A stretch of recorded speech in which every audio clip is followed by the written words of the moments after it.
Primer bloque entonces de día 8 para conversar en este caso con el concejal del Frente Cívico, Esteban Dómina. ¿Cómo le va, Dómina? ¿Qué tal, Nico? Buenas noches. Gracias ¿Todo bien? por la invitación. Bueno, la idea era armar un bloque aquí con un referente también del radicalismo, porque vamos a hablar de distintas cuestiones como hacemos habitualmente con Esteban Dómina, pero fundamentalmente en el tema transporte que sí viene. Y yo quería plantear esto, Dómina, más allá de la coyuntura, más allá del conflicto con los choferes, de estatización no, privatización sí, o lo que fuere, ¿qué debemos esperar los cordobeses si finalmente, como todo parece indicar, se va a concretar esta modificación en el sistema? Está muy bien planteado así, Nico, porque hasta aquí el debate ha girado en torno a una cuestión, no quiero decir menor, pero que no es la cuestión central. En todo este proceso de reformulación del transporte de la ciudad de Córdoba, que TAMSE siga o no siendo pública o pase a ser privada, no es la cuestión central que le va a cambiar la vida al usuario de un mal servicio. Es importante. Mestre ya tomó esta decisión y es cierto que lo había dicho en campaña. Él pensaba que TAMSE no debiera existir como empresa pública. Yo en esa campaña planteé otra cosa. Yo dije, si me toca ser intendente, que de lejos de serlo, yo sí me animo a gestionar TAMSE como una empresa pública eficiente, pero no estoy defendiendo esta TAMSE de hoy, que está todavía peor que la que recibió Mestre hace 16 meses atrás, porque dejó que se venga abajo, no se repuso flota, no se mantuvo adecuadamente, en fin, ¿para qué vamos a insistir en lo que todo el mundo sabe?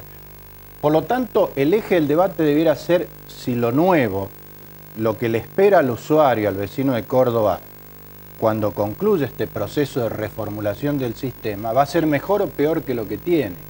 Y ahí es donde creo que hay grandes interrogantes. Efectivamente. ¿Y usted qué piensa? ¿Cómo hacer? Teniendo en cuenta que es un planteo ambicioso, al menos a prima fácil, porque la verdad no hemos podido conocer en profundidad exactamente todos los detalles, pero esto de líneas troncales, anulares, etcétera, ya se intentó una vez, no se pudo, esta vez están dadas las condiciones. ¿Ustedes qué piensan?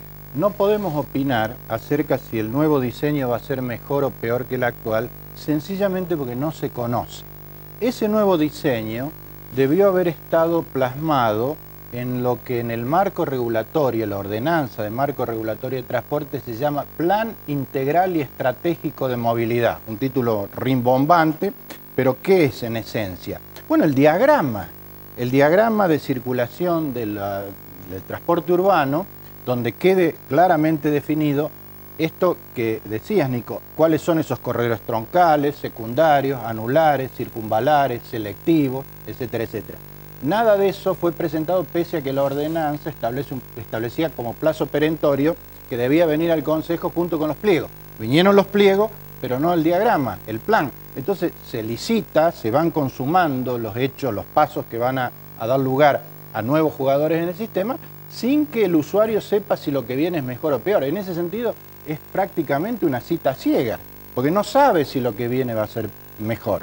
Con las complicaciones que tiene el transporte urbano de pasajeros en Córdoba, que está en crisis, Nico, y esto es lo que no ha salido a la luz en el debate. Los marcos regulatorios, como debe ser, y como la palabra lo indica, son marcos regulatorios, pero tienen que tener la flexibilidad para que después, es como cuando uno dice, bueno, se sanciona una ley, pero después viene todo lo que tiene que ver con la reglamentación. Me da esa sensación, falta el detalle fino, las cuestiones puntuales, y se sigue avanzando, como usted bien decía, ya se hizo la apertura de sobres, en pocos días más conoceremos las ofertas económicas, y eso no está, y la gente está en la discusión del día a día, bueno, del paro de los choferes, etcétera, etcétera, pero seguimos avanzando. Son cuestiones secundarias, hasta por más legítimo que sea el interés sectorial, en este caso de los choferes, o el de las empresas, porque Coniferal y Ciudad de Córdoba también tironean, porque andan detrás de una retribución económica que después, si hay tiempo, podemos mencionarla.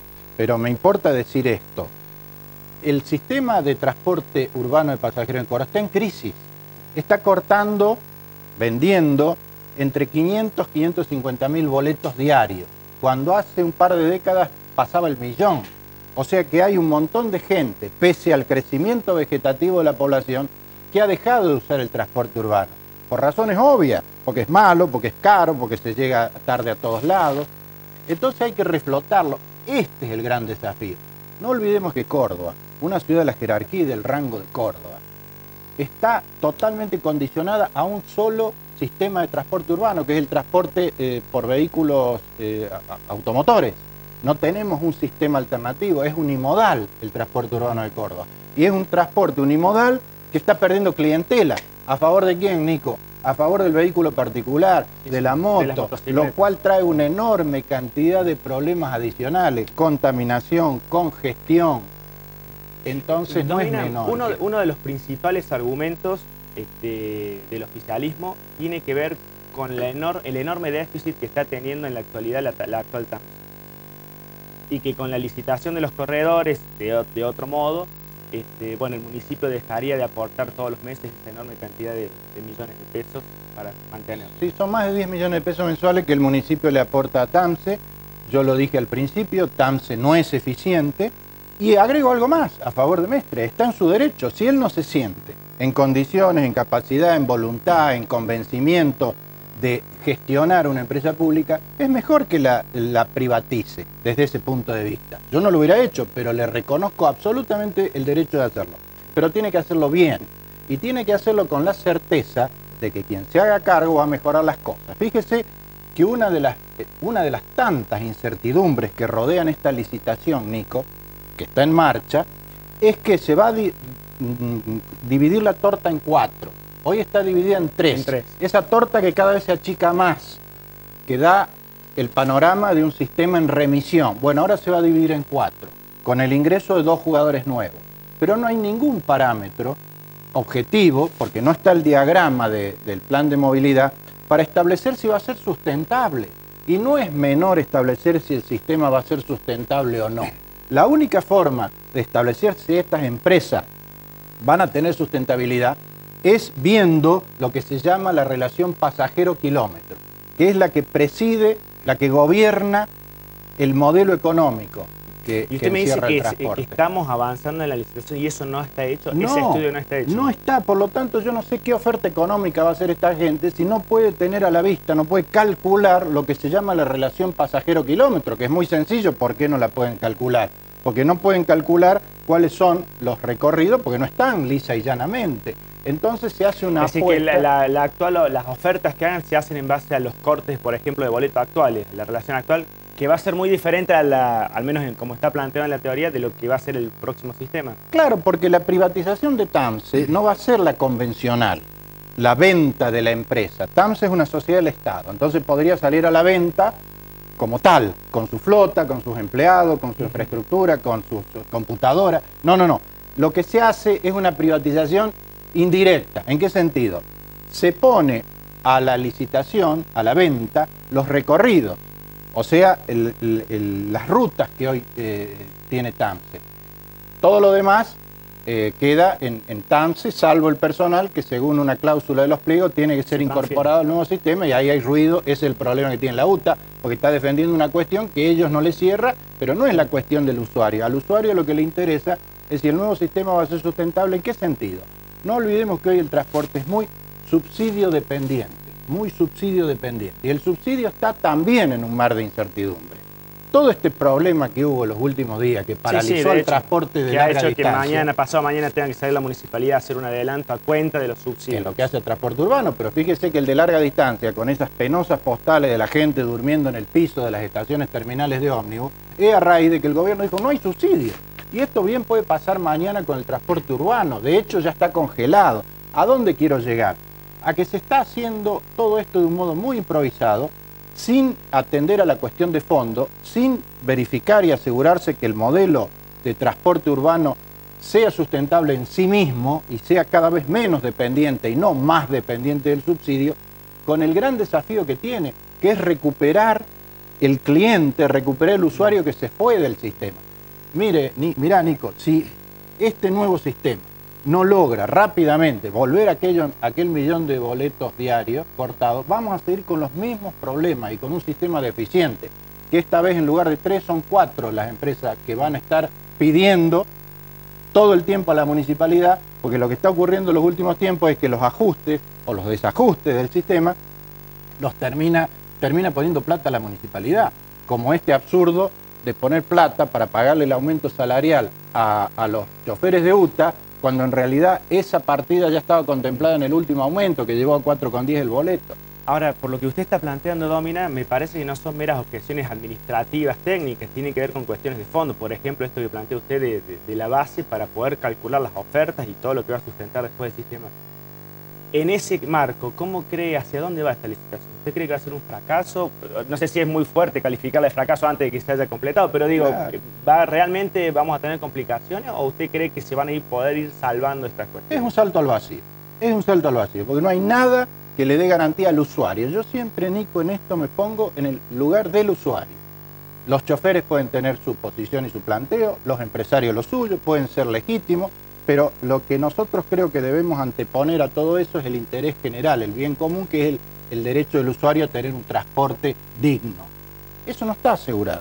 No está asegurado por lo que venimos diciendo, porque no hay un modelo de transporte que nos diga, sí, efectivamente, esto va a funcionar de un modo eficiente y autosustentable, de modo que vamos no solo a mantener el actual caudal de pasajeros, sino que vamos a incorporar y recuperar todos los que se nos fueron para que todo el mundo esté contento. El pasajero, el chofer, el empresario, no están dadas esas condiciones, para nada. Bueno, si hay cuestiones básicas que no están dadas de acuerdo a su visión, imagino que le quería preguntar yo si estaba incluido todo lo que tiene que ver con la planificación, por ejemplo, de mobiliario urbano, de cambios de obras que seguramente serán necesarias para que el nuevo sistema funcione. ¿Eso está contemplado en algún lado? Si lo tienen, no lo han dado a conocer, Nico. A mí me encantaría ver cuál es el plan de obras, de traspaso, de conectividad, etcétera. Por ejemplo, va a requerir obras que hoy no están llevando a cabo mega desarrollos urbanos en zonas de Córdoba que van a complicar todavía más la conectividad. Para ser muy concreto, por ejemplo, todo lo que es Colón arriba. Allí se está construyendo una ciudad con el nombre del desarrollista. Va a agregar un flujo superior al que ya tiene una zona colapsada. Cualquiera que viene desde el oeste, por el Tropezón, por la avenida Colón, por la Cárcano, sabe el infierno que es eso.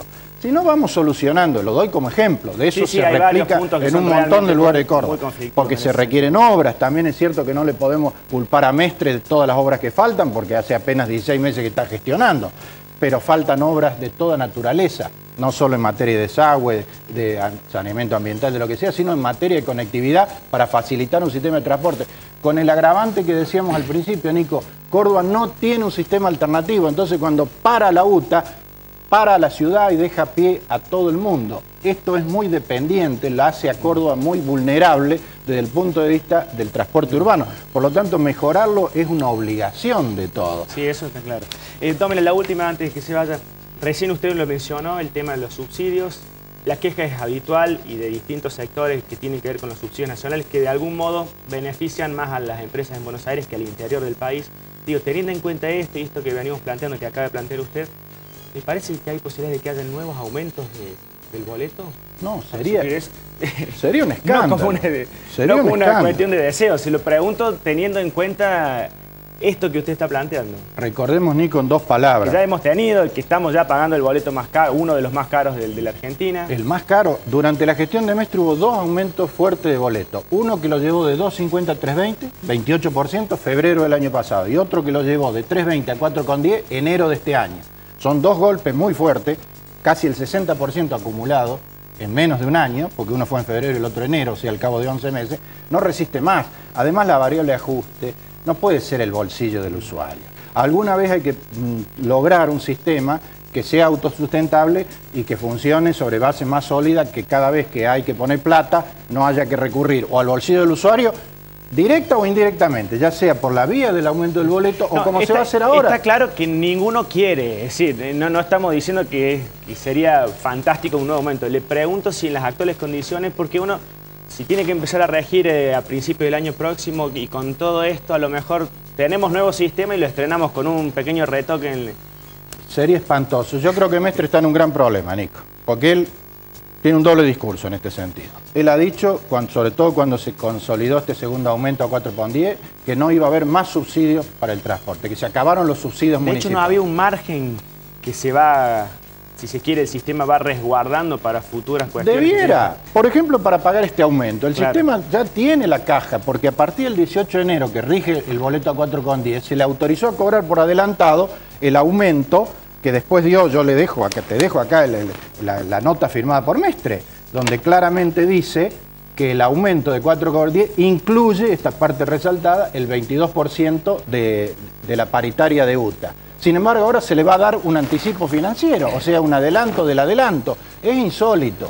Por eso digo, no quiero hacer crítica fácil a Mestre, para nada, sinceramente, porque yo lo que aspiro a que el cordobés tenga un mejor transporte, pero no es este el camino, no es dándole con el gusto a los empresarios. Los empresarios se rascan para adentro. La FETAP tiene una perinola muy particular, nos encantaría tenerla. Es cargada, cada vez que da vuelta cae siempre del mismo lado, ellos ponen, nosotros no.